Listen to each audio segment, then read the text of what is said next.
तुम्ही या चॅनलवर नवीन असाल तर सबस्क्राइब करा, तसेच लाईक आणि शेअर नक्की करा। मध्ये सगळं काशेगाव मौजे काशेगाव तालुका गट नंबर 1147/4 क्षेत्र 19.35 गट दुसरं 1947/6 पैकी 1 हेक्टर 1147/8 पैकी 1.15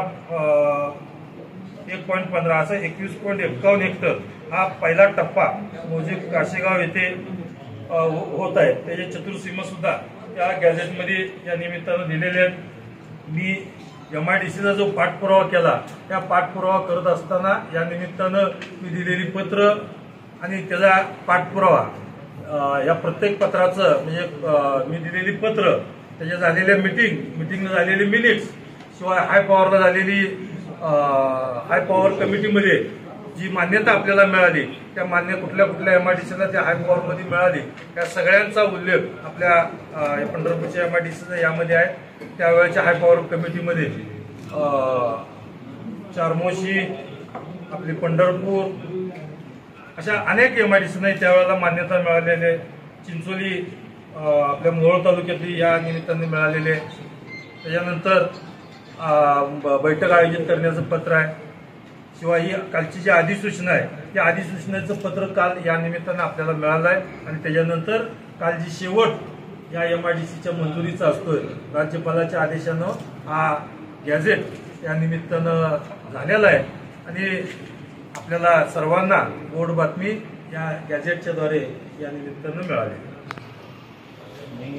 दादा ह्या 3 वर्षाच्या कालावधीमध्ये पाठपुरावा करून MIDC ह्याच्या अगोदर 15 वर्ष आणि सत्ता भोगली, 25 वर्ष भोगली, तर ह्याला काही इच्छाशक्ती कमी पडल्यासारखं वाटते की काय?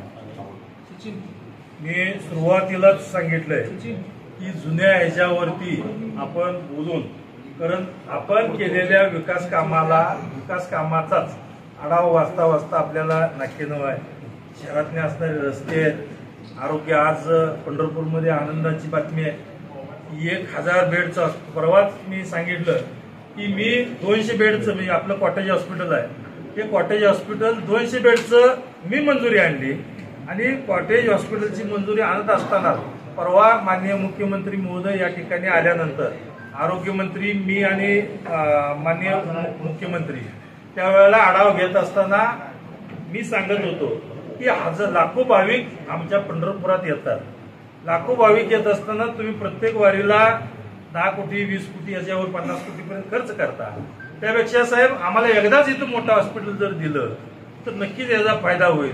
तर केंद्र राज्य यांच्या संयुक्त विद्यमाने आज पंढरपूरमध्ये 1000 बेडचं हॉस्पिटल या ठिकाणी होणाऱ्याचं सुद्धा गॅझेट या निमित्तानं आपण सर्वांनी पाहिलेलं आहे आणि 1000 बेडचं हॉस्पिटल सुद्धा या पंढरपूरमध्ये होणार आहे। त्याला जोडून मेडिकल कॉलेज 400 बेड लागतात गव्हर्नमेंटच्या आधिपत्याखाली।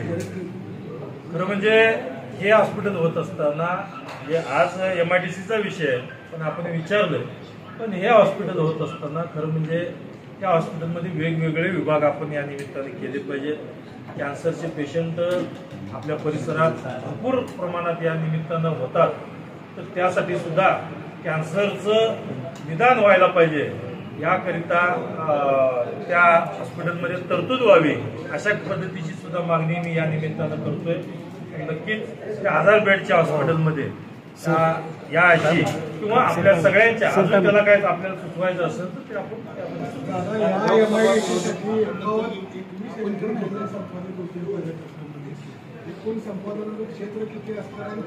350 एकराचं क्षेत्र संपादित होणार आहे।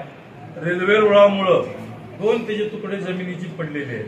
पहिला टप्पा आपण आत्ता करतोय, दुसरा टप्पा करत असताना त्याच्यावरती असणारा ब्रिज, रेल्वे रुळावर असणारा ब्रिज, या MIDCतून त्या MIDC जायला मोठा ब्रिज होणार आहे, तो ब्रिज करून त्या MIDC मधून भोवाळी साईडला जे हे होणार आहे, पलीकडची जमीन होणार आहे, त्या पुलामुळं दोन्ही MIDC कनेक्ट होणार आहे आणि तिथून मोठा म्हणजे आता जसं आपण हा आपला रस्ता जो आहे सातारा रोड असेल किंवा हा मोठा रस्ता जे आहे तशा मोठ्या प्रमाणात रस्ता त्या MIDCतून टाकळी गावातून आपल्या या काशेगाव बायपासला जोडण्याचं काम आपण करतो. आता त्या उपजिल्हा रुग्णालयाच्या ठिकाणी या 1000 बेडचं हॉस्पिटल होऊ नये अशी भावना होती. त्याच हेतूने दुसरीकडे जागा संशोधन केली जाते असं एक समजतं. 1000 बेडचं हॉस्पिटल म्हणजे आज NRHMच्या नियमानुसार त्या ठिकाणी जमीन त्यासाठी त्या ठिकाणी त्याला मोठी जागा लागणार आहे. त्याची पाहणी करण्याचं काम सध्या चालू आहे. त्याची जागेची पाहणी आणखीन झाल्यानंतर आपल्याला सगळ्यांना कळून येते. राजकीय प्रश्न घेतो कमिटमेंट बद्दल आपण काहीतरी तुम्ही योग्य वेळ हे राजकीय उद्योगाची योग्य वेळ आहे. खरं म्हणजे आज MIDCचा एवढा आनंदाचा क्षण आहे आणि या आनंदाच्या क्षणामध्ये जरी कमिटमेंट असेल तर 100% मी सांगेन योग्य वेळ आल्यावर त्या गोष्टी आपण त्याचा उलगडा करू आणि ज्या कमिटमेंट काही असतील त्या आपल्यासमोर 100% येतील. काही जरी झालं तर आपल्यासमोर मी सांगेन. पण दुसरा एक प्रश्न आता त्यांनी पण आता ते तुमच्याच पक्षामधले आहे कारण त्यांनी विधानसभेचा पूर्ण बिगुल ठेवलेला आहे आणि काल त्यांच्या पोस्ट सुरू आहेत की आता आम्ही आमचा निर्णय घेतलेला आहे. जे आपल्याबरोबर 2021ला होते त्याला 2024ला नसणार आहे. आता या योजना तुम्हाला तारखेला असं वाटतंय रोजगारची पाणी योजना असेल किंवा MIDC? पहिला प्रश्न तुमचा आहे ही लोकशाही आहे. लोकशाहीमध्ये जे कुणी उमेदवारी भरावी कुणी नाही भरावी हा ज्याचा त्याचा वैयक्तिक प्रश्न. हा झालं पहिलं उत्तर. आणि दुसरं उत्तर ह्या उद्योगानं खरं म्हणजे आज आमदार खासदार म्हणजे काय की आपला जर समज असा असेल आमदार खासदार म्हणजे रोज आपण इथंच गावाभेट घेणं रोज इथंच भेटत बसणं हा असेल तर खरं म्हणजे आमदार असेल किंवा तिथला नगरसेवक असेल सरपंच असेल तर या सगळे जे लोकप्रतिनिधी आहेत किंवा खासदार असेल त्यांनी त्यांच्या म्हणजे आमदारांनी महाराष्ट्राच्या तिजोरीतून या ठिकाणी आपल्या मतदारसंघातील विकास कामाला किती पैसा आणला जातो.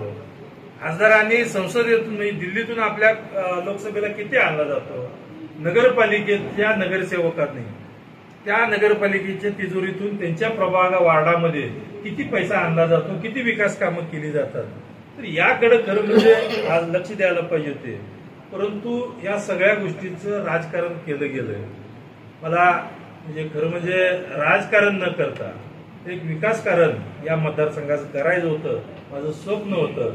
मला जनतेवरती 100% विश्वास आहे आणि मला खात्री आहे की जनता 100% या विकास कामाच्या जोरावरती त्या ठिकाणी माझ्या पाठीवरती शबासकीची थाप मारल्याशिवाय राहणार नाही याची मला खात्री आहे.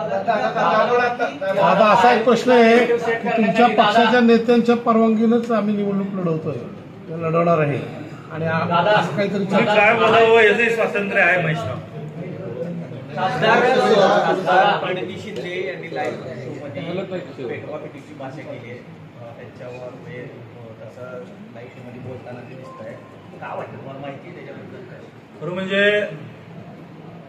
आपले खासदार प्रणितीताई त्या खरं म्हणजे माझ्यापेक्षा ज्येष्ठ आहेत. ज्या पद्धतीनं हे खरं आपण लोकप्रतिनिधी आहे तर या ठिकाणी आपली जनता ही गुन्ह्यामध्ये नांदली पाहिजे सुखाने नांदली पाहिजे याकडे खरं तर आपण लक्ष दिलं पाहिजे.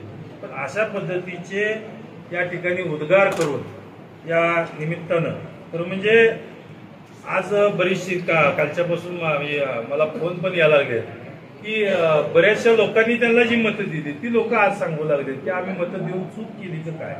अशा पद्धतीची भावना या मतदारसंघातून निर्माण होऊ लागली आहे आणि अशा पद्धतीची स्टंटबाजी करणं हे मला योग्य वाटत नाही. जेणेकरून समाजामध्ये जर भांडणं लावण्याचा प्रयत्न असेल तर हे लोकप्रतिनिधींनी करू नये. या आपल्या मार्फत या ठिकाणी मी ताईला सुद्धा हा सल्ला दिला. महायुतीचा नेरेटिव्ह सेट करण्यासाठी MIDC मंजूर झाले अशी चर्चा सध्या पंढरपूर शहरात सुरू आहे. काय वाटतं?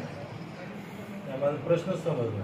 महायुतीचा नेरेटिव्ह सेट करण्यासाठी MIDCची मंजुरी मिळाली आहे अशी चर्चा पंढरपूर शहरातून सुरू आहे. मी ज्या वेळेला नेरेटिव्ह कशाला म्हणतात मी ह्या MIDCची ज्या वेळेला मी प्रयत्न करत होतो पहिलं पत्र 15/7/2022 त्यावेळेला काही निवडणूक नव्हती किंवा होणार नव्हती किंवा काही नव्हती. त्यावेळेच्या प्रयत्नाला आज यश आलं आणि हे जर अगोदर जरी प्रयत्न केले असते तर हे मागच झालं असतं. मी केल्यानंतर ही निकषात बसत नाही, अमुक नाही, तमुक नाही, हेच सगळं आपल्याला सांगण्यात आलं. पण ज्या वेळेला झालं त्यावेळेला जर अशी वाक्य जरी यायला लागली तर या असल्या गोष्टीला मी काही 100% भीक घालणार आहे. क्रिएटिव्ह या असल्या गोष्टीला काही भीक 100% घालणार. निधीसाठी अनेक आमदारांचा आता गमतीने निधी मिळत नाही म्हणून नाराजी व्यक्त केली.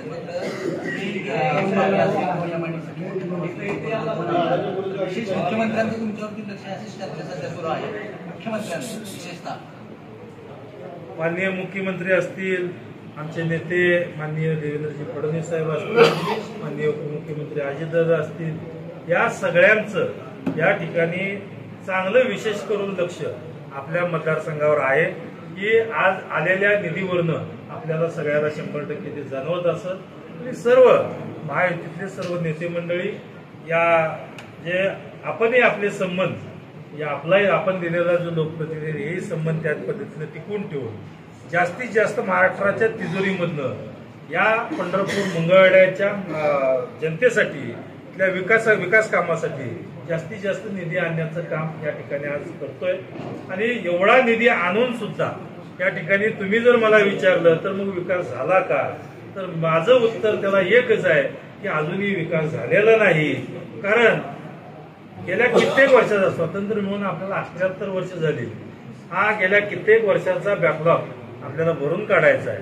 आणि एवढा आज जवळजवळ 3000 कोटीचा आणि 1000 कोटीचं जर हॉस्पिटल धरलं तर 4000 कोटी म्हणजे 3000 कोटीचा निधी सध्या आपल्या मतदारसंघात येतोय. एवढा निधी येऊन सुद्धा आपल्याला या निमित्तानं तेवढी विकास कामं 100% पूर्ण करता आली नाहीत. अजून आपल्याला विकास कामं करण्याची गरज या मतदारसंघात आहे. अजून कामं बरीचशी पेंडिंग आहेत. ती विकास कामं सुद्धा या ठिकाणी मला खात्री आहे जनतेला त्या विकास कामाची 100% गरज आहे. आणि त्या विकास कामं करण्यासाठी जनता 100% पुढच्या वेळेला सुद्धा मलाच या ठिकाणी हे करल याची खात्री हा लोकसभेला दिसून आला. पंढरपूर असेल किंवा माढा असेल, रमेश जरांगे पाटलांची भेट यापूर्वी घेतली होती का आणि आता घेणार आहे? कसं आहे, मराठा समाजाला आरक्षण मिळावं तर 100% मिळालं पाहिजे. परंतु हे आरक्षण मिळत असताना सर्व समाजाला घेऊन त्या ठिकाणी आरक्षण टिकाऊ आरक्षण पाहिजे. हे आरक्षण जे टिकणारं आरक्षण आहे ते टिकणारं आरक्षण आपल्याला मिळलं पाहिजे. आणि नक्कीच आरक्षणाच्या बाबतीत 100% आम्ही पाठीशी आहोत. दादा एक प्रश्न असा आहे, आता तुम्ही सांगितलं नक्की घेऊ की भेट घ्यायला काय झालं. शेवटी आंदोलन त्यांचं चालू आहे. आंदोलनाला भेट देणं आमचं लोकप्रतिनिधी म्हणून काम आहे आणि भेट देणार. दादा तुम्ही आता म्हटलं की MIDC म्हणून अनेक जणांनी कसं आहे, एवढ्या आनंदाच्या वातावरणामध्ये परत दुःख ह्यानं अडवलं होतं, मी असं केलं, त्यानं अडवलं होतं, मी असं करणार, काय बोलायला नको. आपल्याला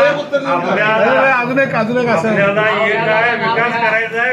हे कुणी काही येऊ द्या. दादा पण दिलेला लोकप्रतिनिधी हा खंबीर आहे. तुम्ही कुठलीही काळजी करू नका.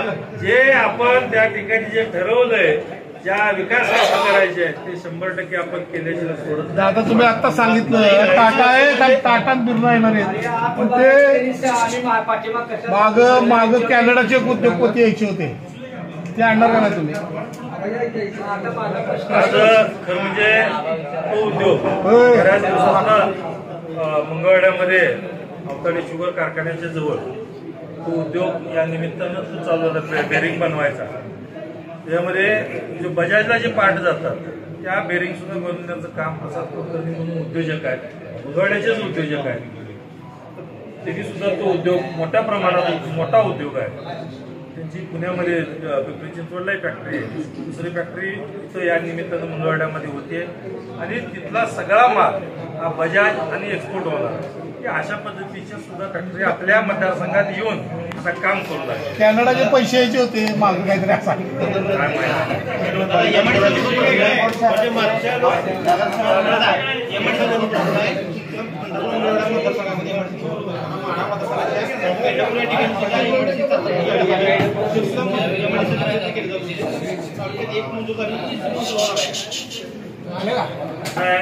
मी मागच सांगितलेलं आहे, मागच्या मुलाखतीत मी सांगितलेलं आहे ही एक MIDC तर मंजूर झालेली आहे. दुसऱ्या MIDC ला सुद्धा शुभेच्छा. 2 MIDC झाल्या तर अनेक उद्योग येतील आणि आपल्या तालुक्यातील युवकांना तर काम लागेलच लागेल, पण बाहेरच्या तालुक्यातल्या युवक सुद्धा या निमित्तानं आपल्या तालुक्यात येतील आणि आपलं सुद्धा कारण तालुक्याचं चांगल्या पद्धतीने होईल याची मला खात्री आहे. खरं म्हणजे आपण अतिशय चांगला प्रश्न विचारला, मगाशी त्यांनी पण विचारला होता, परंतु हा प्रश्न विचारत असताना मी आपल्याला एवढी आज या निमित्तानं खात्री देतो की मी आज या ठिकाणी प्रयत्न करून पंढरपूर MIDCची जी मंजुरी केली आहे, जी MIDC होणार आहे त्या MIDCचं खरं म्हणजे मंगळवेढा MIDC होऊ देणार, मंगळवेढ्यासारखी MIDCचं परिस्थिती होऊ देणार नाही. या MIDC मध्ये 100% आपण उद्योगच आणला पाहिजे आणि असे उद्योग आले पाहिजे की जेणेकरून 4 लोकांच्या हाताला 4 कुटुंबाच्या हाताला काम लागेल अशा पद्धतीचे उद्योगच त्या निमित्तानं आणले जातात. आता तारखा घेऊन 40 वर्ष बघून आपण सगळ्या मुख्यमंत्री, दोन्ही उपमुख्यमंत्री आणि मंत्री महोदय सगळ्यांची मी बोलणं झालंय. मला सगळेजण तारीख देतो म्हणजे, परंतु या निमित्तानं जे त्याच्या टायमिंग वेळेनुसार आपण करू.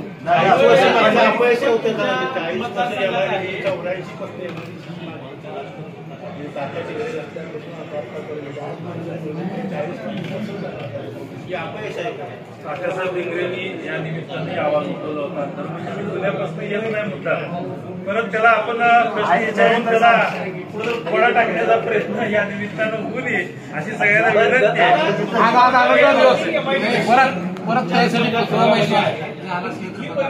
मागची लोक म्हणतात चॅनलवाले झाला असेल तर आम्हाला नवीन उद्योग येत नाही, जे उद्योगपती नवीन तयार होत आहेत त्यांना जागा मिळत नाही, त्याच्यासाठी तुम्ही काय करणार आहात का? ती जागा मी आपल्याला तेच सांगतोय की मंगळवेढा MIDC सारखी मी पंढरपूर MIDCची अवस्था होऊ देणार नाही. कारण तुम्ही मला प्रश्न जो विचारला त्याचं उत्तर मी अगोदरच दिलेलं आहे. कारण त्यामध्ये असणारी जी दुरावस्था आहे, ज्या MIDCला खरं MIDC होणं म्हणजे सुरुवातीला त्याचे असणारे लेआउट, त्याला लागणारं पाणी, त्याला लागणारं विजेची क्षमता, अशा सगळ्या गोष्टी होत असतात. परंतु मंगळवेढा MIDCची 50% जमीन त्या सौर ऊर्जेला गेली आणि त्या सौर ऊर्जेला 4 बिहारी वॉचमॅन आता काम करतात. म्हणजे 50% जमीन ज्यादा गेल्यामुळं तिथल्या MIDCला लागणारं पाणी, तिथलं लागणारं सबस्टेशन आता मंजूर मी केलं, अजून काम चालू आहे सबस्टेशन. ही MIDC स्थापन कधी झाली, त्याला वीजच नसेल तर MIDCला काय होतं, तर आता सबस्टेशन त्याचं मंजूर होते. कारण का की त्या सबस्टेशन मधून लागणारी जी वीज आहे तेवढ्या प्रमाणात कोण घेऊ शकत नाही, कारण तेवढी जागाच तिथे शिल्लक नाही. तर अशा पद्धतीची MIDCची ती जुना विषय आहे. त्यावेळेच्या परिस्थितीमध्ये काय काय झालं काय नाही, वेळ आल्यानंतर त्या गोष्टीचा वापर 100% प्रयत्न करणार का? पंढरपूरच्या विकासासाठी कॉरिडॉर आवश्यक आहे दादा, पंढरपूरच्या विकासासाठी कॉरिडॉर आवश्यक आहे, त्यासाठी काय आपला पाठपुरावा राहणार? आज MIDCचा विषय आहे, कॉरिडॉरचा विषय आपण काढलाय, पण तरीही मी सांगतो तुम्हाला पंढरपूरमध्ये एक लक्षात घ्या, मंदिर परिसर वगळता मंदिर परिसरामधील सर्व लोकांना घेऊनच तो कॉरिडॉर केला जाईल. कॉरिडॉर म्हणजे खरं म्हणजे तुम्ही मंदिर परिसरच कॉरिडॉरचं होतं काय एवढंच तुम्ही लक्षात ठेवताय, परंतु मंदिर परिसर सोडून सुद्धा उपनगर आहेत, बऱ्याचशा गल्ल्या आहेत, बरेचशी वार्ड या निमित्तानं त्या वार्ड प्रभागामध्ये सुद्धा आज बऱ्याचशा ठिकाणी पिण्याचं पाणी या ठिकाणी नगरपालिकेला बऱ्याच ठिकाणी जात नाही, गटरी नाहीत, रेन वॉटर सिस्टम नाही, या निमित्तानं इथले असणारे रस्ते दर्जेदार होत नाहीत. या सगळ्या गोष्टी आहेत, या सगळ्या गोष्टी, कारण हा मोठा आराखडा आहे, कॉरिडॉर म्हणजे हा मोठा आराखडा आहे. तर या आराखड्यातील मंदिर परिसरातला भाग सोडून हा 100% बाहेरचा परिसर या निमित्तानं व्हायला पाहिजे ही माझीही भावना आहे. परंतु बऱ्याचशा पत्रकार मित्रांना मी त्यावेळेला सांगत होतो, त्यावेळेला खरं तर ऐकायला पाहिजे होतं, मी विनंती करत होतो, परंतु त्यावेळेला जर आपण थोडं शांततेने घेतलं असतं तर परिसर बाजूला ठेवला असता. ज्या लोकांच्या मागण्या आहेत त्या पूर्ण झाल्या तर आपण कॉरिडॉर त्या मंदिर परिसर सुशोभीकरण केलं असतं. मागण्या पूर्ण नाही तर मी त्यांच्या पाठीमागे राहिलो असतो, कॉरिडॉर होऊ दिला नसता. परंतु उपनगरातील असलेले रस्ते, ड्रेनेज, गटारी इथले एसटीपी प्लांट आहेत, पिण्याच्या पाण्याच्या सिस्टम आहेत. तर या सगळ्या आपल्याला या ठिकाणी सुधारणा करण्यात आल्या असत्या, परंतु आता जरा थोडासा वेळ झालाय. जरी वेळ झाला तरी काही काळजी करू नका. सगळ्यांना घेऊन या ठिकाणी मंदिर परिसरातील सर्व लोकांना घेऊन, इथल्या जनतेला घेऊन त्यांच्या विरोधात कुठलेही पाऊल उचललं जाणार नाही आणि नक्कीच आपल्या शहराचा विकास 100% केला. पाणी प्रश्न सोडवला, MIDC सोडवलाय, विरोधकाचं आव्हान वाटते का? निवडणूक म्हटलं कुस्तीसारखं आहे. कुस्ती धरली तर डाव प्रतिडाव हे होत असतं. त्यामुळं एकदा लवटा लावल्यावर काय त्याला पुढे हे करायचं आहे, त्यावेळेला आव्हान बिव्हान ते त्यावेळेला बघू.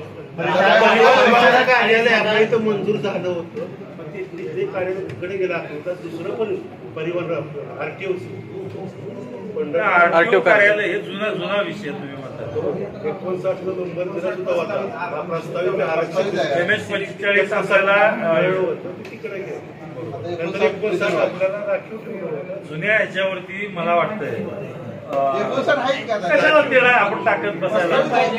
आपल्याला आता तुम्ही मला एवढं सांगा की परिवहन मंडळ कार्यालय पाहिजे म्हणून सांगा ना, आणून द्यायची जबाबदारी माझी. पण जुनं केलं आहे असं राखीव ठेवलं. मागणी करा, 100% त्याचा पाठपुरावा करू. तुम्हाला माहित आहे मी एकदा बोललो पॉझिटिव्ह मोठी नाही बोलायची, मोठी नाही बोलायची. विधानसभेत एक मागणी केली होती, प्रश्न 500 ते 700 कोटी रुपये मागील 15 वर्षांपूर्वी सुद्धा पंढरपूरचा विकास झाला नाही. त्याच्याबद्दल पैसे गेले कुठं? तुम्हाला उत्तर मिळाले का? आम्ही विधानसभेत प्रश्न मांडला. काय होतंय त्याच्यावरती सुद्धा बराचसा विषय आहे. आज MIDC असल्यामुळं आपण याला गप्पा पाहू त्याला. त्यासाठी दादा तुम्ही पंढरपूर शहरात पूर्ण वेळ लक्ष घातलं पाहिजे. शहराची वाईट अवस्था. कर्मचाऱ्याला मारले नगर परिषदेच्या काही यांनी एका विद्युत कर्मचाऱ्याला मारलं. ही योग्य आहे काय वाटतं? घटना घडलेली मला माहिती काय बोलणार बघून माहिती घेऊन तुम्हाला सांगतो. जर असं असेल तर अगदी म्हणजे अयोग्य कर्मचाऱ्याला मारहाण करणं त्याची चूक असेल तर त्याला त्याच्या अधिकारी आहेत त्याच्यावरती काय निलंबनाची असेल किंवा वेगळी कारवाई करता आली.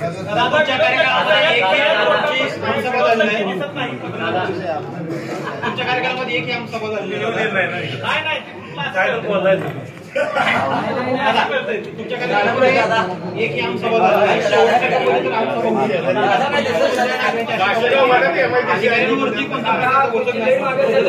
लक्षात घ्या.